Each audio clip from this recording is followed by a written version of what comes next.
Então, retomando essa segunda parte, nós vamos examinar o Evangelho de João, no capítulo 1, os versículos 1 a 3.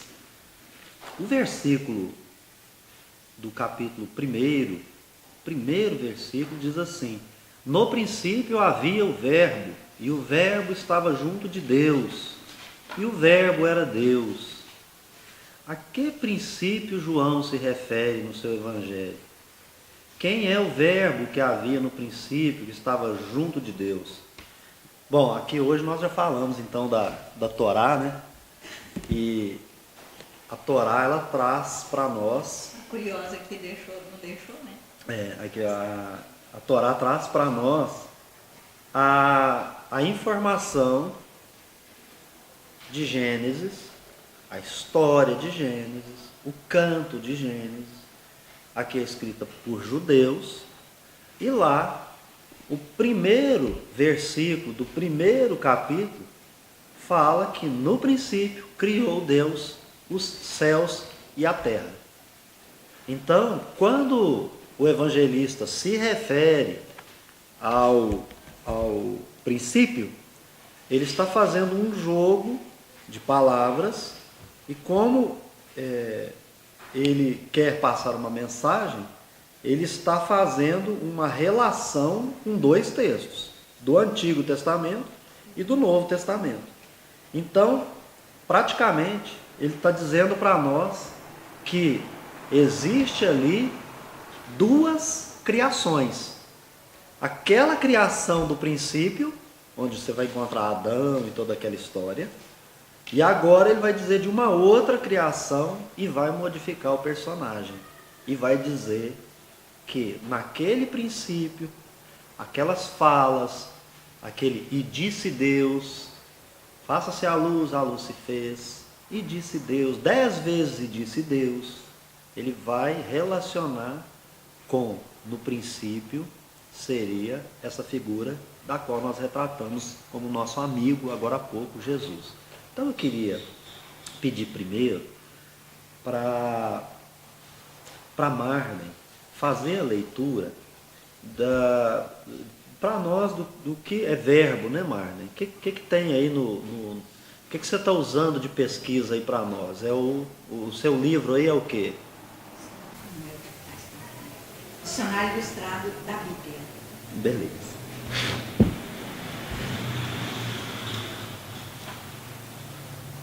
O verbo. O termo teológico, também traduzido por palavra, que expressa o ser eterno, absoluto e fundamental de Jesus Cristo. João, capítulo 1, 14. 1 João 1.1. Após Apocalipse 19.3. Precisa ler todos esses. Aqui eu só... Não, eu só leio essa citação. A explicação. O Antigo Testamento refere-se à palavra de Deus, como agente divino na criação do universo. Os céus, por sua palavra, se fizeram. O Novo Testamento registra palavras do Evangelho de João que declara: e o Verbo se fez carne e habitou entre nós. Pela encarnação de Cristo, Deus veio habitar em nosso meio. Pela vida e ministério de Jesus, tem-se uma revelação de Deus definitiva e singular, superior à revelação dada através da lei e dos profetas. Em Cristo se revela com clareza o Verbo de Deus com seu pleno propósito, com seu plano e propósito para a humanidade.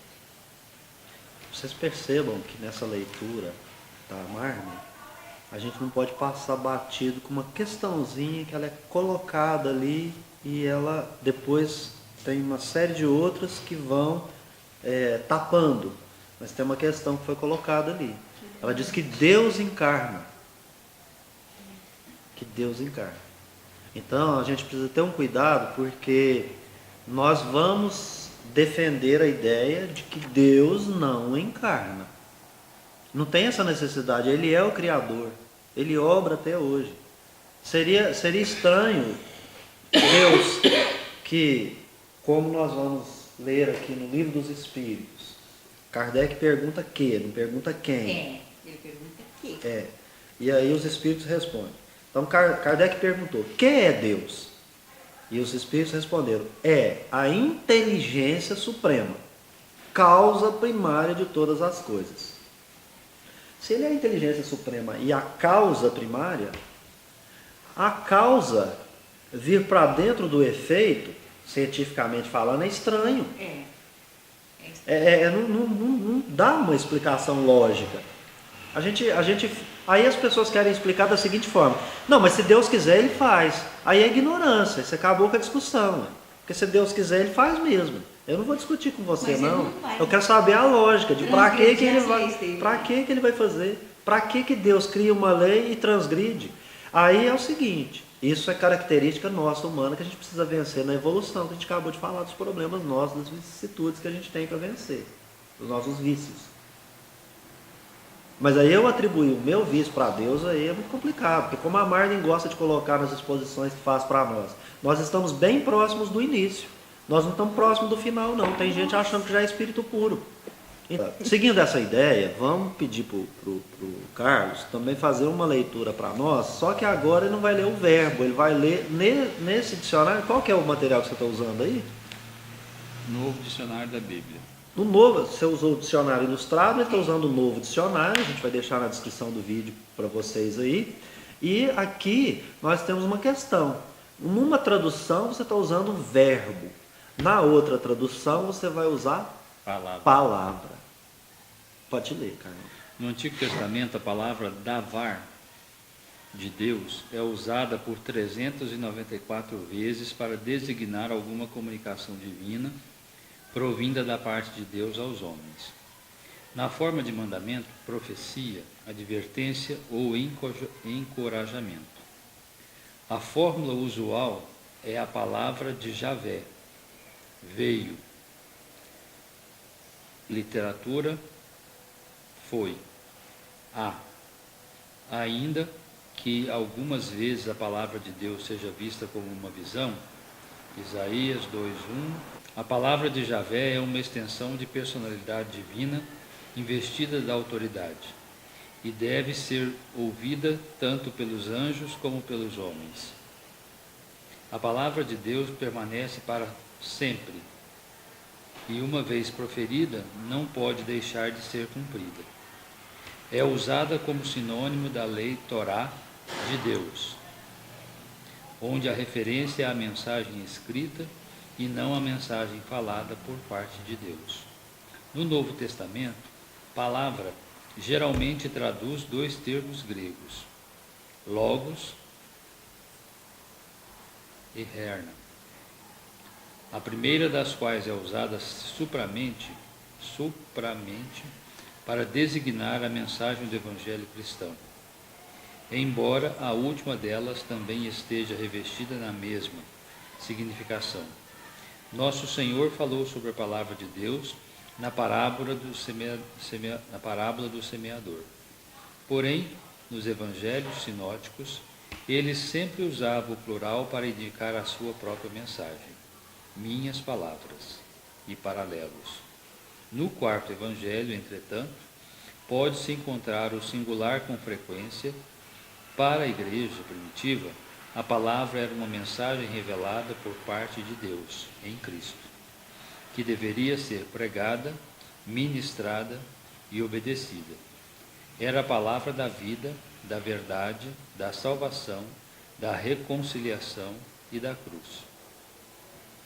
Nós percebemos assim, quando vai falar sobre palavra, palavra remete a Deus e remete à criação.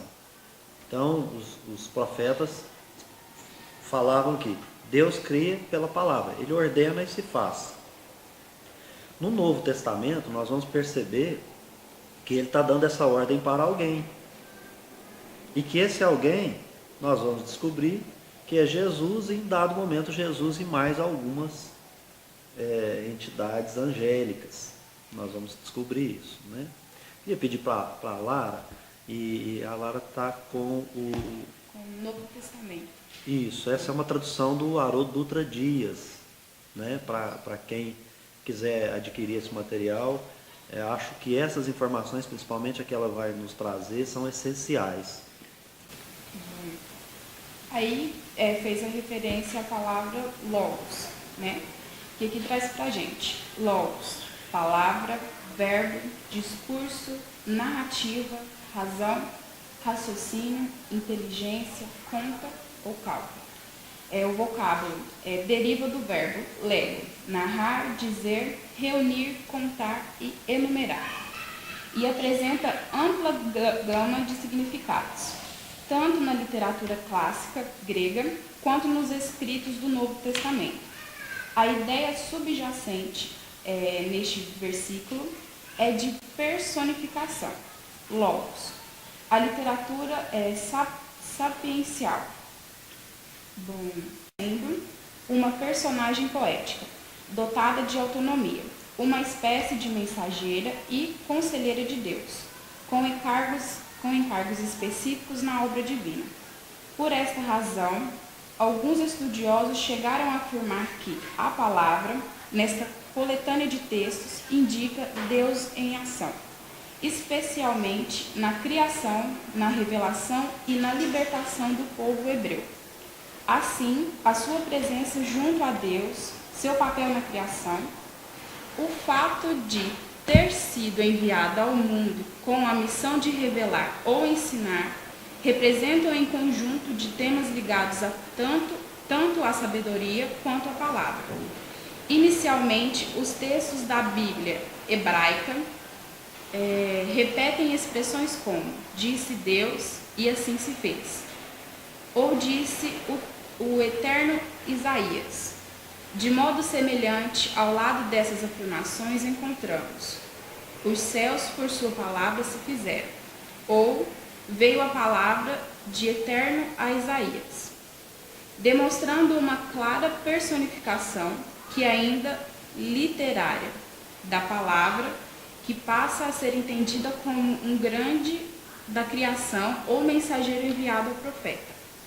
Com o tempo surgem os textos, Bíblia hebraica, que desenvolvem de forma mais completa a ideia de personificação, como no caso do mensageiro enviado para curar, do anjo que feriu de morte aos primogênitos, ou ainda o mensageiro enviado ao profeta.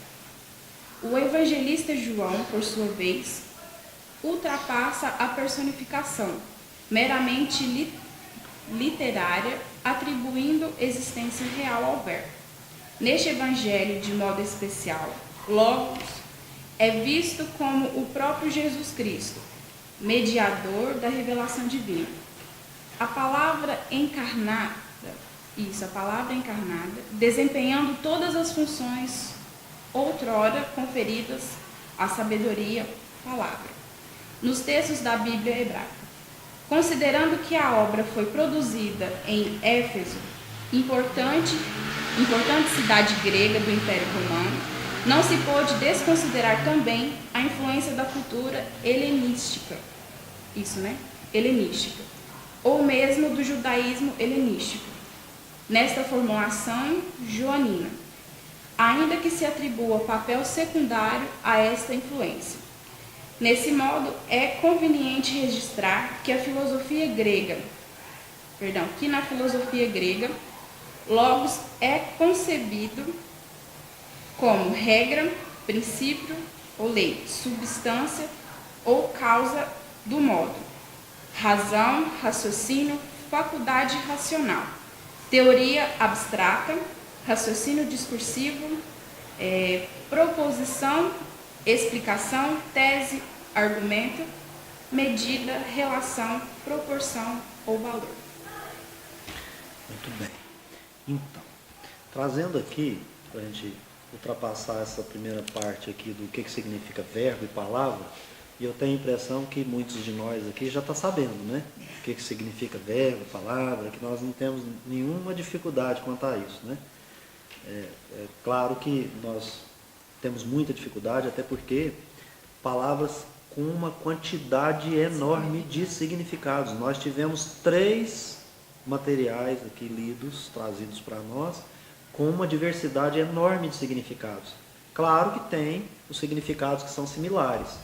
E que havia uma tradição que usava essa palavra em relação a Deus, em relação à criação. E que João, obviamente, ele vem ao seu tempo trazer uma explicação para nós. Ele fala assim, bom, agora você já está na hora de vocês entenderem um pouco mais. Então vamos transcender. Essa palavra, essa sabedoria, esse verbo, que era uma alegoria, por que significava isso? Esse livro aqui, a Torá, em muitas histórias contadas pelos judeus, para ensinar, ela toma forma, ela tem vida, alegoricamente. A lei, a sabedoria, a palavra, e eles falam dela como se ela fosse uma personagem. Então, a palavra conversa com a norma, a palavra conversa com o Carlos, a palavra toma forma dentro da historinha que eles contam. E João quis dizer o seguinte, olha, vocês têm razão, mas é mais do que isso. Porque essa palavra, na realidade, ela existia mesmo. Para os médiuns, como palavra, ela vem de algum lugar, e que vem de um ser, e que ela tem forma, e que ela tem personalidade, e que ela é um indivíduo. Aqui, esse verbo, ele vai deixar de ser a palavra que você ouve, mas você sabe que ali é um espírito. Esse espírito, ele vai tomar uma forma, que eles vão nos dizer daí para frente. E nós vamos observar dentro das obras espíritas se realmente João tem razão ou não. Mas antes da gente passar para frente, vamos nesse comentário bíblico, Atos, Novo Testamento, de Craig S. Skinner. No Antigo Testamento havia, como foi dito, a personificação da sabedoria, como você mesmo citou em Provérbios 8, e o antigo judaísmo acabou identificando a sabedoria personificada, palavra e a lei, a Torá. Né? Essa situação, né, ela é utilizada por João, trazendo para nós, dentro do seu texto, aquela cena judaica da criação. Ele está dizendo para nós, ó, junta os dois textos para que você possa entender.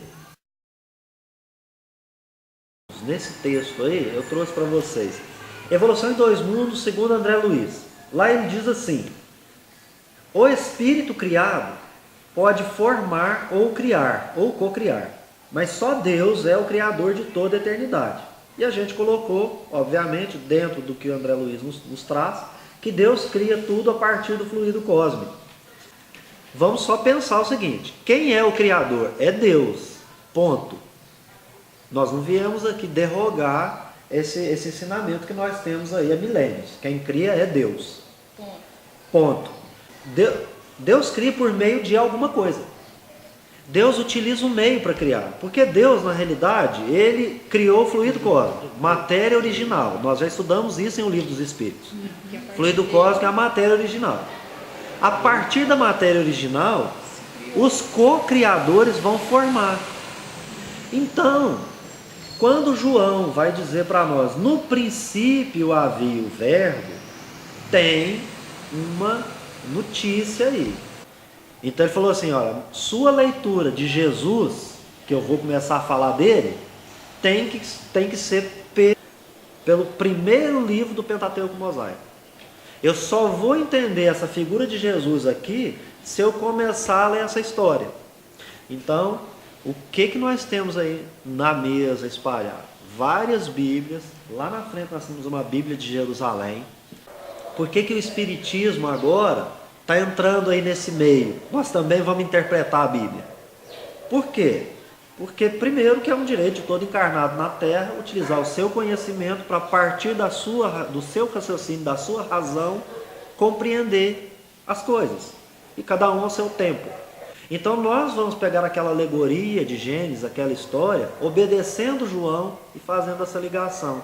Toda vez que eu estiver pensando no ministério de Jesus, eu estou pensando naquelas histórias que foram contadas a partir de Gênesis. Eu tenho que ir para casa e ler a Bíblia a partir de Gênesis? Tenho.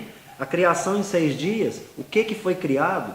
O que aconteceu até chegar depois de Eva, aquela história do paraíso e não sei o quê? Por quê? Qual a diferença de Adão conosco?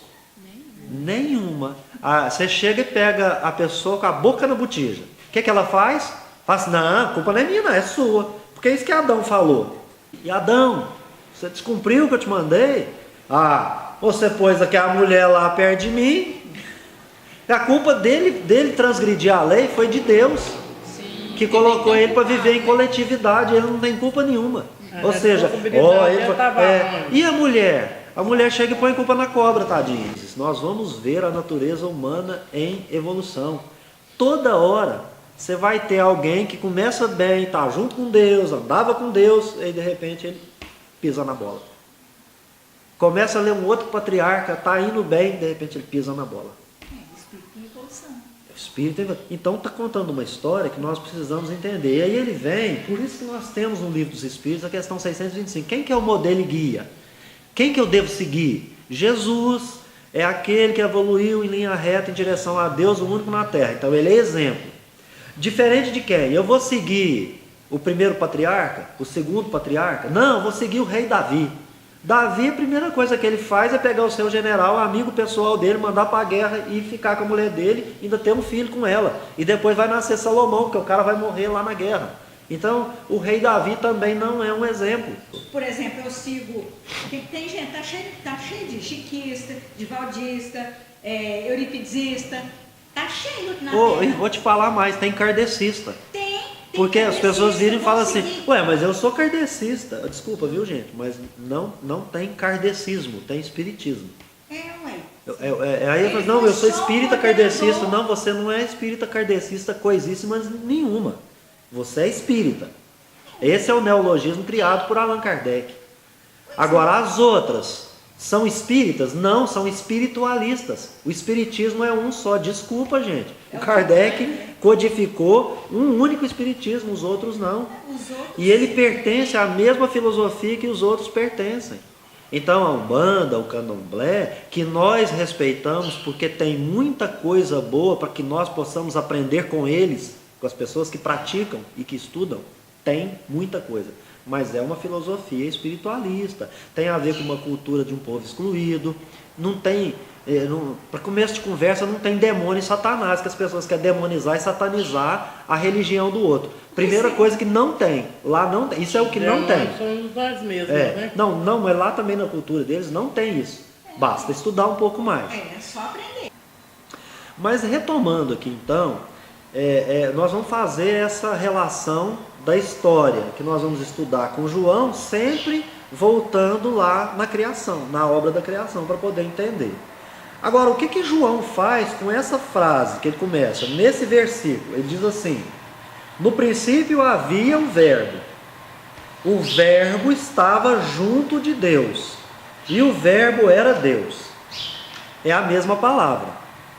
Então nós vamos ter que entender que no princípio é lá na criação, que esse verbo, ele vai ser sabedoria, ele vai ser Jesus, ele vai ser a palavra, porque senão nós vamos ter um complicador. Porque se o verbo era Deus, nós estamos dizendo que se for Jesus era Deus. E não é essa a ideia de João. Quando João atribui para essa questão de Jesus estar lá desde sempre, de toda a eternidade, eu penso, gente, mas aí já é o Beto falando, que o Livro dos Espíritos também nos traz essa ideia. Mas o próprio Jesus também trouxe essa ideia. Ele diz assim: o meu Pai criou sempre, meu Pai trabalha desde sempre, eu também trabalho. Então é lógico que o verbo para nós é Jesus, mas e para os outros orbes, para as outras humanidades? Porque é uma expressão bem interessante. Emmanuel chama de humanidade terrestre. Então tem outras humanidades. Sim. E nós, pobres espíritos reencarnados aqui na Terra, temos a ousadia de achar que somos os únicos. Então a gente não acredita em reencarnação, não acredita em pluralidade das existências, não acredita que na casa do Pai tem muitas moradas. A gente começa, num estudo ontem à noite, estávamos falando exatamente dessa questão da nossa crença limitada. A gente vai até certo ponto e chega naquele certo ponto, a gente não avança, porque a gente tropeça nos nossos próprios preconceitos. Olha, João, ele vai atribuir um status pessoal para o verbo e vai dizer que o verbo existiu de verdade. O que ele fez? Ele transcendeu, ele superou as explicações que tinha dos judeus até então, de que figurava a sabedoria para a gente entender determinados escritos. Então queria se dar uma aula, criava uma historinha, contava uma parábola, colocava ali personagens e falava que essa sabedoria, porque não sabia explicar quem é a sabedoria. Se a gente responde no livro dos Espíritos que é Deus, João aqui responde quem é Jesus. Quem é? Ele diz assim, é o verbo do princípio, que existiu e encarnou na Terra. Porque o verbo... Então seria Deus novamente. Aí está querendo dizer que Jesus seria o Deus. Não. Ele está dizendo que Jesus e Deus são duas coisas exatamente diferentes. Ele diz que o verbo está. Se o verbo está, o verbo não é. Está, não é. Mas ele diz assim, olha para você ver. E o verbo, aqui ó, e o verbo era Deus. Mas nós precisamos ler, e o verbo era Deus, com o verbo estava junto com Deus e com o verbo do princípio. O verbo do princípio é, alguém disse, esse alguém é Deus, disse, exista luz, e a luz se fez.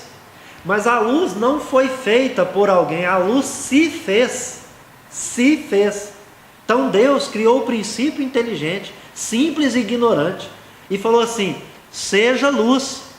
E Jesus virou luz, 4,5 bilhões de anos só no governadoria do orbe, um tantinho que ele viveu a mais, ele virou a luz do princípio. Ele é a luz. E nós também estamos. Nós somos, aí a gente, né, Marden? A gente fala, olha, dorme com isso, você será perfeito e ponto. O Espírito puro é o seu desígnio na Terra. Não importa o mal que você está fazendo agora, você será bom. E ponto. Mas a gente não transcende disso, porque a partir de um crime que estiver ocorrendo agora, nesse momento, nós vamos querer executar de pena de morte aquele espírito. Né? Como se nós matássemos o espírito. Vai matar a carne. E o espírito vai evoluir. Se ele ainda é primitivo e ele ainda está cometendo essas atrocidades, não significa que ele não reencarnará e talvez cometerá algumas coisas ainda, que nós fazemos isso todo dia. Então, a questão é analisar o verbo era Deus com o verbo estava com Deus. Se o verbo está, eu estou com você, como eu estou com a Lara, como eu estou com a Marden, nós estamos aqui. Mas nós não somos. Mas vamos imaginar o simples. Se você fizer alguma maldade para a Marden, está fazendo para mim. Você entendeu que se você der um tapa na Marden e você me deu um tapa? Isso é figurado. Porque você só vai ofender a Marden. Mas eu estou com a Marden na dor, na alegria, na tristeza. E estou te dizendo que o que você fizer para ela, você está fazendo para mim. É o sentido de estar com Deus. E dizer o seguinte, o verbo era Deus. Olha, aí o era Deus é para dizer o seguinte, existe uma integração da qual nós não temos com Deus, nós não buscamos, nós não queremos, porque traz responsabilidade. De repente você vai ter que encarnar num orbe, carregar uma cruz, ser crucificado. E de repente, na nossa evolução, que estamos mais próximos do começo do que do final, nós não vamos aceitar isso, porque o Cristo que está dentro de nós ainda não floresceu, ele não germinou, ele está latente, está pulsando, mas ele ainda não é. Por isso que Jesus usou sempre essa expressão, eu sou. E aí, o que eu, Beto, sou? Eu sou legião. Porque somos muitos, várias personalidades aqui dentro que me deixam atabalhoado. Eu não sei exatamente o que eu sou. Jesus já tinha certeza, é um espírito crístico evoluído. Então eu sou, e ele é. Ele não era não, ele é. É o quê? é o verbo que estava com Deus, porque Deus fala, ele faz imediatamente, é uma perfeita integração. A gente leu no livro dos Espíritos que para os Espíritos o pensamento é tudo. Então o Espírito se comunica com o pensamento. Se eu consigo conviver com pessoas que daí a pouco eu já estou percebendo o que elas querem de mim e elas estão percebendo o que eu quero delas, imagina Jesus com Deus, em perfeita integração, lavava o rosto na terra, saía para pregar, tinha 5.000 do lado dele. É lógico que ele está em perfeita comunhão com Deus. Por isso que ele vai dizer, lá no capítulo 14, eu e o Pai somos um. Mas ele também fala para os seus apóstolos, que eles com ele será um também. Então tem 12 que será um. Será que as pessoas não conseguem entender que quando ele diz eu e o Pai somos um, e você será um comigo, e eu estarei em vós, vós estará em mim? Então eu estou dizendo, não faça mal para a Marta que você está fazendo para mim. Eu estou sentindo com ela. Da mesma forma, a integração de Deus e Jesus perfeita, que nós também vamos ver lá em sensações, percepções, nas questões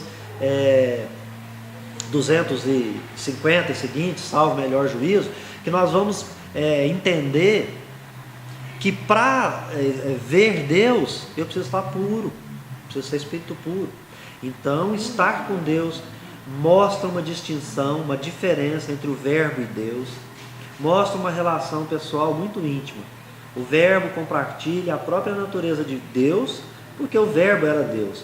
Estar com e ser tem sentido de que Jesus e Deus estão integrados. O verbo não é completamente idêntico a Deus, ele é semelhança, pois o verbo está com Deus. Jesus, né? Na criação lá de Gênesis, nós vamos perceber que Deus cria o homem à imagem e semelhança, ele não cria idêntico, semelhante.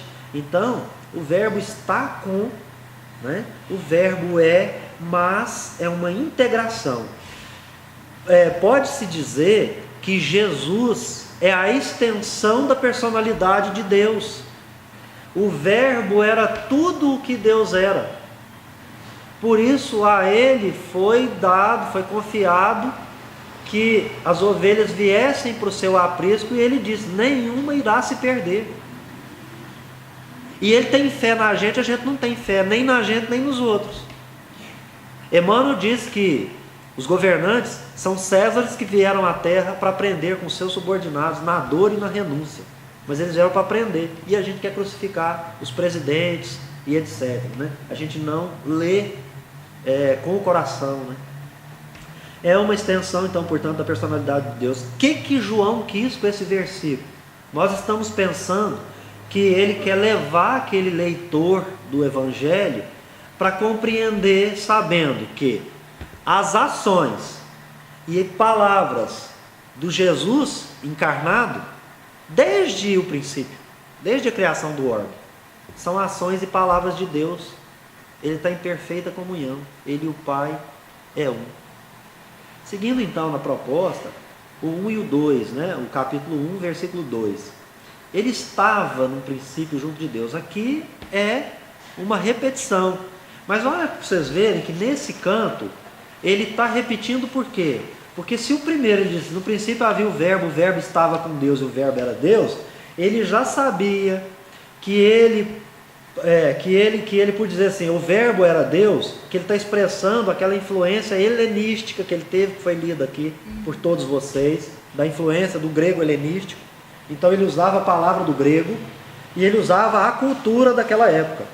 E ele diz, então ele entende o seguinte, bom, vai complicar? Deixa eu explicar isso aqui melhor.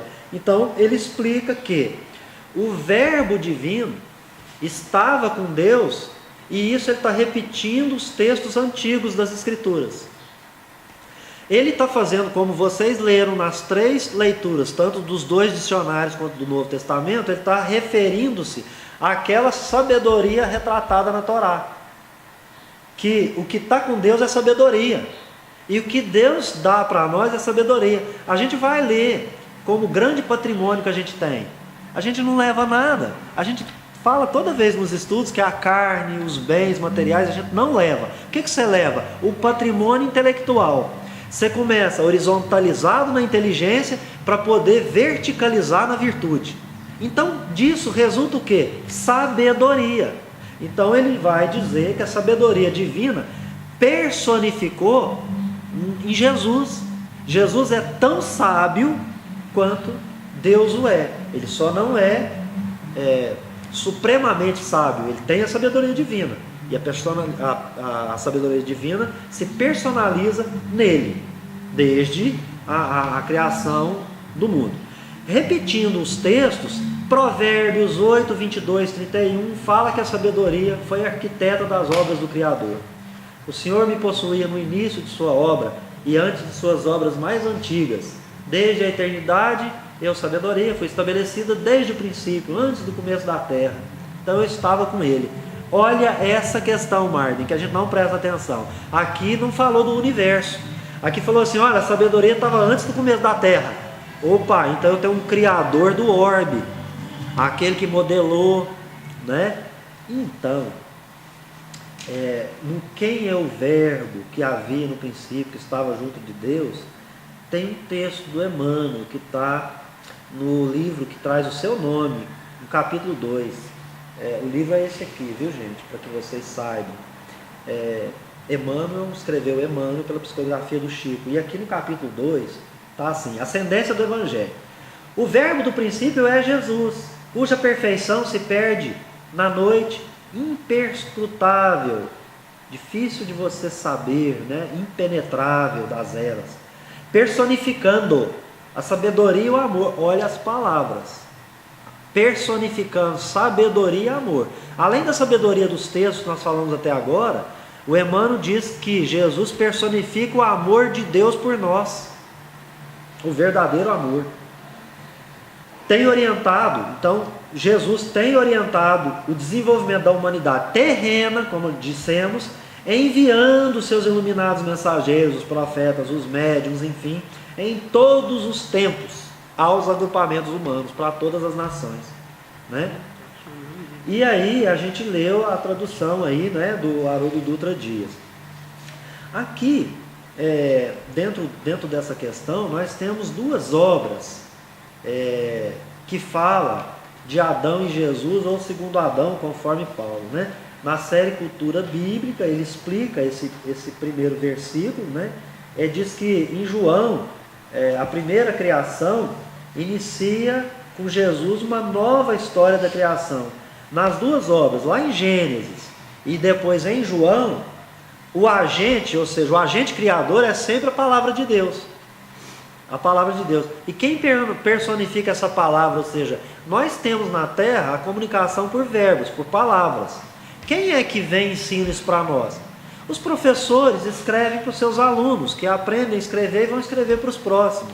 Os apóstolos escreveram para nós. Jesus não escreveu uma linha, a não ser quando está no momento em que falam para ele apedrejar a adúltera, ele escreve no chão. É o único momento que fala na história que Jesus escreveu em algum lugar. Mas Jesus não escreveu uma linha a respeito do seu evangelho. Ele vivenciou o evangelho para que os outros contassem a sua história. Então, ele traz essa palavra de Deus, diz o que é e mostra. E aí a gente identifica isso, né? Então, o agente sempre aí, o que age é a palavra de Deus. Indica, como vocês já leram, Deus em ação, na criação, na revelação, na libertação, né? No Salmo 33, 6, os céus foram criados por Deus. Um outro exemplo, enviou-lhes a sua palavra e o sarou. Olha a força da palavra que vem e cura, né? E a gente lembra dos médiuns curadores, né? Das curas praticadas nos evangelhos, né? Então, para o evangelista, Deus é o criador, o verbo é o agente. E aonde está escrito isso? As coisas foram criadas por meio do verbo, sem o verbo nada seria feito, né? Gênesis diz assim, Deus diz e se faz, mas é a palavra e é a sabedoria de Deus que são responsáveis por tudo que existe. Mesmo que alguém faça alguma coisa, ele não faz sem a permissão de Deus. A gente não usa a máxima de que não cai uma folha sem que Deus saiba, né? Por fim, o 3, versículo 3. Todas as coisas foram feitas por meio dele, sem ele nada que se encontra feito se faria. João fala para nós do capítulo 1 de Gênesis, dos versículos 1 a 31, que é a criação, tá? Lá em Gênesis 1 a 31, tarefa de casa, abrir a Bíblia, Gênesis capítulo 1, versículo 1 até o 31. Do 32 para frente já é o capítulo 2. Leia o capítulo 1 até o versículo 31, que fala da criação. Naquela criação, a presença espiritual é de Jesus na criação, agindo. E ele age com a sabedoria divina, ele age por ordem de Deus. O que está sendo feito é um planejamento estratégico por Deus. Vai criar toda a terra e depois vai colocar a gente para evoluir com toda essa perfeição. O ensino de Cristo, é o intermédio, criador, pré-existente, estão em outros escritos do Novo Testamento. Você vai encontrar em Paulo, nas cartas de Paulo, você vai encontrar em Pedro, você vai encontrar nos evangelhos, nos outros evangelhos. Em Colossenses, Paulo afirma assim: nele, através dele, todas as coisas foram criadas. Nele, ele está falando do Cristo, tudo subsiste. Colossenses 1, 16 e seguintes. Em Hebreus, Paulo também fala do Filho de Deus, pelo qual Deus fez o universo. Em Apocalipse, capítulo 3, 14, o próprio João apresenta Jesus, ou o Filho de Deus, ou o Cristo, como arquiteto, como o princípio da criação de Deus, que é a personificação da sabedoria. Lá em Provérbios, a gente já falou, faz a mesma coisa. Agora, vamos encerrar com o Espiritismo. Que nas obras espíritas nós vamos encontrar que identifica Jesus no controle da situação desde o princípio, em nome de Deus, na governadoria espiritual do orbe terrestre, plasmando a Terra quando ela se desprende da nebulosa. Então, nós vamos começar aqui. João Evangelista tem em mente a Torá, e nós vamos encontrar naquele mesmo texto que falamos antes, Ascendência do Evangelho, em Emmanuel, que Jesus presidiu a formação do orbe, do planeta Terra. Jesus estava presidindo. Quando você fala que preside, significa o quê? Que eu tenho os outros que são meus subordinados. Então, vou trazer algo, então, como eu disse, da Torá para vocês. Lá começa: Bereshit bara Elohim et hashamai ve'et haaretz. No princípio criou Deus os céus e a terra. Aqui no texto da Torá, fala que os Elohims estavam presentes. O texto judeu fala em deuses. Tinha um Deus, Criador, mas os deuses estavam co-criando, porque a palavra El é Deus, Elohim é plural de Deus, então significa deuses. Nós estamos compreendendo que seria deuses com Dzinho minúsculo, que é aquele que não é o Criador, um único Deus. Os outros são aqueles que estão em comunhão com Deus. Jesus preside e os outros vão fazendo. Então vai atuar um para fazer os animais, o outro para fazer as plantas, o outro para a terra, o outro para as águas, o outro para criar as leis que vão ser colocadas na lei da gravidade, isso, aquilo. Então assim, e são pessoas que estudaram química, física e biologia melhor do que nós, que a gente não deu muito moral no que a gente tem estudado. A gente acha que ler 2 palavrinhas está tudo certo. Aí você imagina quando você tiver que fazer um orbe em nome de Deus. E lá você colocar o sol distante para não queimar a terra, nem ficar muito perto, muito perto para não queimar, nem muito longe para não esfriar, Colocar lá uma lua para controlar a maré, Controlar os ciclos, porque eu tenho ciclo orgânico, a mulher tem o ciclo orgânico dela, o universo tem seu ciclo, tudo tem o ciclo. O ser humano tem infância, depois adolescência, aborrecência, adulto, depois madureza, senilidade, ciclos. O espírito encarna, reencarna, desencarna. E por incrível que pareça, quanto mais ele avança nos ciclos, mais sábio ele fica, embora ele fique mais velho, mais dependente e tal, mas o espírito amadurece, porque ele aprendeu muito. Então, para a gente aqui verificar na obra, né? Bendita a obra de Chico Xavier por Emmanuel, A Caminho da Luz. Viu, gente? Espíritas, amai-vos, instruí-vos, eis o primeiro e o segundo ensinamento. Eu não sou ninguém, mas eu gostaria de dizer, leiam pelo amor de Deus esse livro, A Caminho da Luz. Estudem isso nas casas espíritas. Leiam esse livro. Esse livro, vocês estão vendo esse risquinho aqui? Vocês já perceberam que aqui também tem esse risquinho? A FEB fez esse trabalho de pegar os livros que são de uma mesma coleção. É importante ler em conjunto. Quando for ler, a Evolução em Dois Mundos faz parte da obra, coleção Vida no Mundo Espiritual. Nós vamos mencionar aquilo aqui agora. São benditas obras que nós precisamos estudar se a gente quer evoluir. Essa obra aqui mostra o tanto que a gente fugiu da escola com relação à química, física e biologia. Não, Eu os nunca estudantes, o que a estudei gente isso. mais escuta falar entre eles, dá vontade, a gente arrepia. Né? Fala, nossa, eu odeio química, física e Essa biologia. aqui já me quis me bater um monte de vez já. Chegava a chorar, falava, não dou conta. Não me identifico, não Não sei adianta. onde que tá o problema. Pois é. Aí é nessa hora que a gente pensa assim, poxa, Mas eu preciso eu estudar podia ter isso. feito diferente, é agora que a gente tenta correr atrás daquilo que a gente perdeu, tenta olhar com outros olhos para poder aceitar mais e enxergar aquilo ali com outra forma. O que ele está me passando, o que eu vou aprender realmente com aquilo ali. Porque quando a gente está na escola, a gente pensa, não vou usar isso. Você projeta o que você quer ser quando crescer. Você vai fugir de tudo ali, sendo que um pouquinho de cada coisa vai te formar ali na frente. Onde muitas vezes eu falo assim, não precisa a gente saber de tudo, mas um pouco de cada coisa ajuda, porque a gente não sabe o que a gente vai trabalhar, o que a gente vai ter que passar para uma criança futuramente. Então, assim, hoje eu estou correndo atrás dessas pequenas coisas que eu falei, é difícil, eu não quero, eu não dou conta, odeio, não gosto. Mas assim, aí agora junta aquele tanto de coisa que... Eu odeio porque Lara. eu não sei nada. Lara, o que você está falando é tão importante, e esse registro é muito importante, eu tenho certeza que as pessoas de casa vão ponderar melhor, porque quando você diz isso, você está retratando a obra da criação.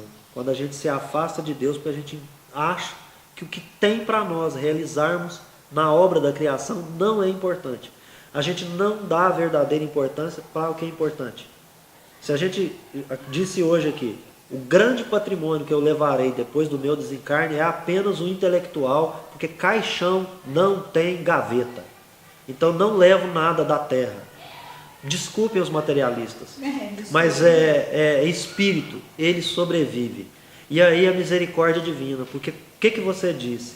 A gente chega num determinado ponto, a gente tem que se perdoar, resignar, tolerar as próprias deficiências, correr atrás. Reencarnação é exatamente isso. Eu perco uma encarnação e vou correr atrás das próximas, das outras. E aí eu vou encontrar quem? Porque imagina da dificuldade que é esse tabuleiro onde o xadrez é colocado pelos mentores, né?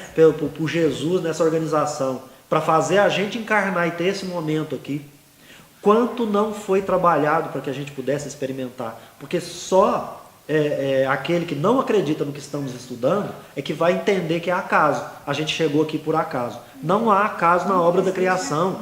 A obra da criação é um planejamento estratégico, por isso que tem arquiteto, por isso que é um edifício. E a gente tem as comparações na Terra, das construções, né, de tantas atividades que tem que ter, do engenheiro, do pedreiro, de cada um. E o tempo que a gente perde. E aí a gente diz assim, bom, não é importante. Para que eu vou estudar a religião? Para que nós vamos domingo estudar evangelho? Para que eu vou estudar biologia, química, física? É acreditar só nessa encarnação. A gente precisa transcender, porque quando a gente fala, como já ouvi da Norma aqui, falar assim, olha, eu estou tentando, eu estou com a idade que eu estou, mas eu estou tentando, eu não sei porquê, mas eu vou descobrir. E já falou que se não for nessa, vai ser na outra, mas eu vou tentar entender por que eu tenho determinadas dificuldades. Então, o que acontece? É a questão 919 do Livro dos Espíritos. Seu compromisso é com você mesmo, você veio para se conhecer. Exatamente. Aí isso me faz pensar o quê? Muitas vezes viram para mim e falam assim, qual que é a sua religião? Ah, eu sou espírita. Mas muitas vezes ele fala assim, mas no que se baseia isso? Por que você é espírita? Aí o que eu costumava dizer? Ah, porque foi a religião que eu mais me identifiquei, pelo que fala, a questão ali de você ter contato, e tem vida assim após a morte. Aí muitos falam assim, ah não, a gente reencarna então para é débito. Ou a gente matou uns 15 aí, veio para poder pagar isso. Mas aí é onde que foge, porque muitas vezes, agora com o embasamento do estudo de hoje, é que muitas vezes a gente pode estar voltando para cá para aprender algo que, uma química, uma matéria de biologia, física, para ser bom naquilo, saber passar adiante aquilo ali. Porque talvez na hora que você desencarnar, você pode aí ser um dos projetos, falar, lá, hoje você vai me ajudar aqui, ó, a canalizar esse rio aqui, né? Exatamente. Vamos e tem um aqui. detalhe, assim, dentro da sua fala, que fica muito claro isso para nós. Há uma oportunidade de nós encarnarmos para evoluir. E dentro dessa oportunidade evolutiva também fala, poxa, pisei na bola com a Lara, já estou aqui mesmo, deixa eu reparar. Deixa eu retificar. Aqui, para a gente caminhar então para o nosso encerramento, está assim, a Gênese planetária na obra Caminho da Luz é o capítulo 1. Então o texto é bem interessante. Rezam as tradições do mundo espiritual que na direção de todos os fenômenos do nosso sistema existe uma comunidade de espíritos puros eleitos pelo Senhor Supremo do Universo. Há uma comunidade de espíritos puros, em cujas mãos se conservam as rédeas diretoras da vida de todas as coletividades planetárias. O próprio Emmanuel está dizendo que aquela concepção errônea de que tem uma comunidade angélica, a única diferença, ele está dizendo assim, tem sim. Só que para chegar lá precisa evoluir. Você começa simples e ignorante. Isso precisa entender. Mas são co-criadores. E o nosso sistema solar tem uma comunidade que dirige, como os outros também. Essa comunidade de seres angélicos, perfeitos, da qual é Jesus, um dos membros divinos, ao que nos foi dado saber, apenas se reuniu nas proximidades da Terra para a solução de problemas decisivos da organização e da direção do nosso planeta por 2 vezes no curso dos milênios conhecido. A primeira, quando o orbe terrestre desprendia da nebulosa solar a fim de que se lançasse no tempo e no espaço as balizas do nosso sistema cosmogônico, os pródromos da vida na matéria e ignição do planeta. E a segunda, quando se decidia a vinda de Jesus à face da Terra, trazendo para nós a lição imortal do Evangelho de amor e de redenção. Então, aqui a confirmação de que o Evangelho de João traz a verdade. O Verbo se encarnou na Terra. E ele diz também a verdade, que no princípio era Jesus, junto com a comunidade de espíritos Elohims, que é retratado aqui na Torá, né, na construção do nosso planeta. Depois, no capítulo 1 da obra Evolução em 2 Mundos, André Luiz e Chico Xavier, fluido cósmico, plasma divino. O fluido cósmico é o plasma divino, é o hálito do Criador, força nervosa do todo sábio. Nesse elemento primordial vibram e vivem constelações e sóis, mundos e seres, como peixes no oceano. Cocriação em plano maior. Nessa substância original, há um influxo do próprio Senhor Supremo, ou seja, ele pensa, as inteligências entendem o seu pensamento e a ele agregadas agem em processo de comunhão indescritível. Aqui ele explica esse versículo de João. Como é que é essa integração, esse Deus e o Verbo é um? Então, ele está explicando aqui como essas inteligências operam. Elas, na realidade, recebem a transmissão do pensamento divino e já faz. É automático. Se a gente puder falar em velocidade, é da luz ou outra qualquer. Mas o pensamento é veloz. Então, Deus pensa e eles agem. E, continuando, né? Essas inteligências tomam o plasma divino e o convertem em habitações cósmicas, de múltiplas expressões, radiantes ou obscuras, gasificadas ou sólidas, obedecendo a leis predeterminadas, quais moradias que perduram por milênios e milênios mas que se desgastam, se transformam, por fim, uma vez que o espírito criado pode formar ou cocriar, mas só Deus é o criador de toda a eternidade. Então, pessoal, aí acabou, nós vamos acabar no 3, tá? 1 e 3. Aí, nós chegamos então para, encerrando aí, né, com essa questão, dizendo para vocês que o versículo 1, versículo 2, versículo 3 do Evangelho de João está plenamente confirmado e mais explicado pelas obras espíritas, que à luz do Espiritismo nós perceberemos que o evangelista esclarece para nós, em resumo, num outro tempo em que a gente não tinha ainda a possibilidade de conhecer todas as verdades, mas agora nós já temos a oportunidade de receber estas, que na Gênese, a Gênese é criação, no início, no nascimento do nosso planeta, estava Jesus, que Jesus, desde aquele momento, está falando aos nossos corações como princípio inteligente que já vem povoando a terra, já vem, fecundando a terra nos reinos mineral, vegetal, animal, hominal, tá certo? Que desde essa época é Jesus e a sua comunidade de espíritos puros.